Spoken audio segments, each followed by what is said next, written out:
to introduce to you a woman who's been through so much. She's from Ukraine.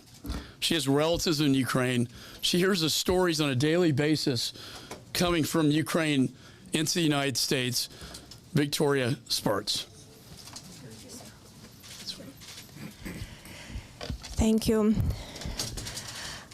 I didn't prepare a speech, so I'll talk from my heart. This is not a war. This is a genocide of the Ukrainian people by a crazy man who cannot get over that Ukrainian people do not want socialism, Soviet Union, communists. They want to be with the United States of America.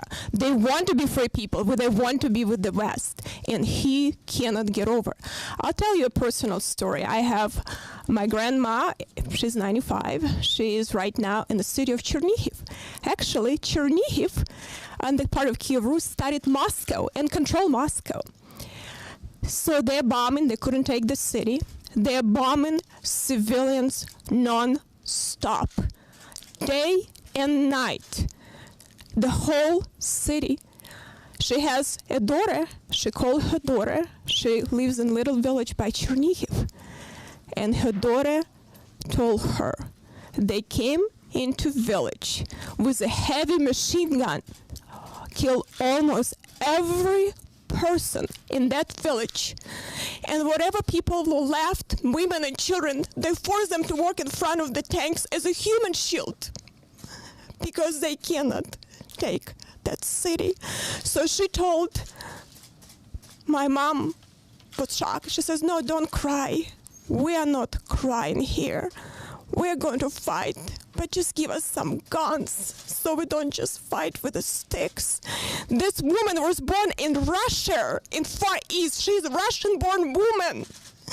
And they're killing women and children. They doing the bombs, vacuum bombs, carpet bombs. They are using illegal weapons. They now have special groups that trying to kill women and children, try to expect to Western Ukraine. I called my friend and she said she was able to get out. Her friend was trying to get out. She saw a woman in the gas station get shot with her children with machine guns. So she stayed in the city. They're leveling the cities to the ground, destroying the people. They're slaughtering them like animals. They're killing the people. It is not a war. It's a genocide because we have a crazy man that believes that he has the whole world hostage. And then we have a president that talks about and doesn't do things. And what is he going to wait when millions die? Then he's going to do more? We have not just a moral duty. We are the leaders of the free world.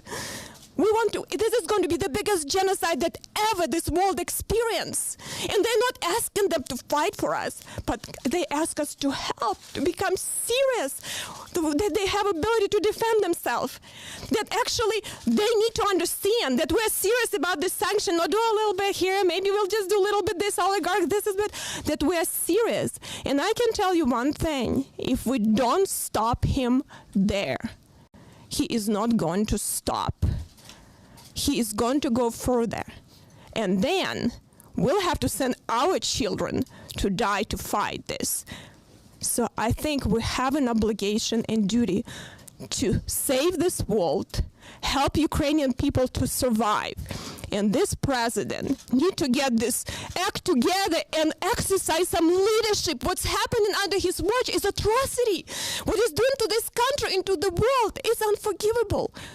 But I think we'll get together as Republicans and Democrats, but he must act decisively fast, or this blood of many millions of Ukrainians will be on his hands too. And all that oil that with blood that's flowing from Russia and gas, and we are buying that, and Europeans are buying that. There's going to be blood, it's mixed with blood of the Ukrainian people. So I hope you're going to help me to send that message, because we have to be strong and we have to stop. Thank you for having me.